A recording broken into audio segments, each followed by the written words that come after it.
আসসালামু আলাইকুম ওয়া রাহমাতুল্লাহ। বন্ধুরা, আপনারা কেমন আছেন? আশা করি ভালো আছেন। আলহামদুলিল্লাহ, আমিও ভালো আছি।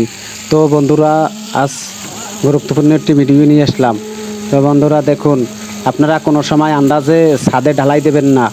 দেখেন, আমি লেবেলটা নিয়ে লইছি কয়টা পিলারে, লেবেলটা নিয়ে লইছি 17 ইঞ্চিতে। আর এই পাইপটি রাখা হয়েছে 12 ইঞ্চি।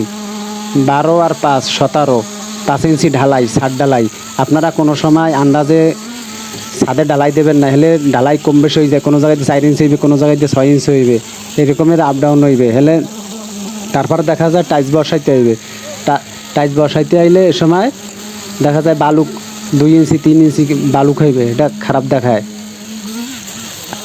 আপনারা কোনো সময় আন্দাজে দেবেন নাই। দেখেন, আমি এইভাবে লেবেল টানছি, টাইন নিয়ে তারপর সুতো টানাইছি কলমে কলমে, তারপর এই পাইপটা দিয়া দেখেন এই সমান করতে আছি। এই পাইপটি হয়েছে 12 ইঞ্চি। এভাবে পয়া করে লইবেন আপনারা সব সময়। আন্দাজে ছাদ ঢালাই দিতে দেবেন না। মিস্ত্রি বাইরে আপনারাও আন্দাজে ঢালাই দেবেন না, কারণ এতে সমস্যা হয়। যারা টাইলস বয় এখন সমস্যা হইবে বেশি। আর ছাদটিও ভালো চিনেইবে না, আপ ডাউন চিনেইবে 2-3 ইঞ্চি। এই দেখেন, আমি অনেক জায়গা দেখছি আমাকেও পাশে 2টা বিল্ডিংয়ের কাজ চলে, ছাদ ঢালাই। তা ছাদ ঢালাই দেখলাম, আন্দাজে হেরা এভাবে ঢালাইটা আনতে আছে, কোনো লেবেল টেবেল নাই। দেখি আন্দাজে কোন দিকে ঢালাইগুলো টানে, চোখ সল করে, চোখ লেবেল করে হেরা। তো চোখ লেবেল করলে তো হইবে না। এই আমাদের না এইভাবে সুতো টানাইয়ে লেবেল টানবেন, তারপরে লেবেল করবেন সব সময়। এই দুনুকুলে পয়া করা হয়েছে, তারপরে মাঝখানের পয়া দিতে আছি। এইটা আন্দাজে দেওয়া যাবে, সমস্যা নাই, কারণ পাটটা মারবো এখানে।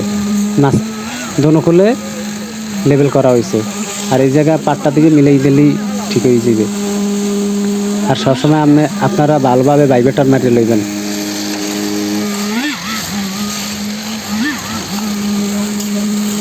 ভাইবেটার মারলে উপকার আছে, ঢালাইটা মজবুত হয়, বইয়ে পড়ে, কোনো লিক থাকে না ছাদে। আপনারা খুব খেয়াল করিয়া দেখবেন, অনেকে ভালোভাবে ভাইবেটার মারে না, এটা খেয়াল রাখবেন সবসময়।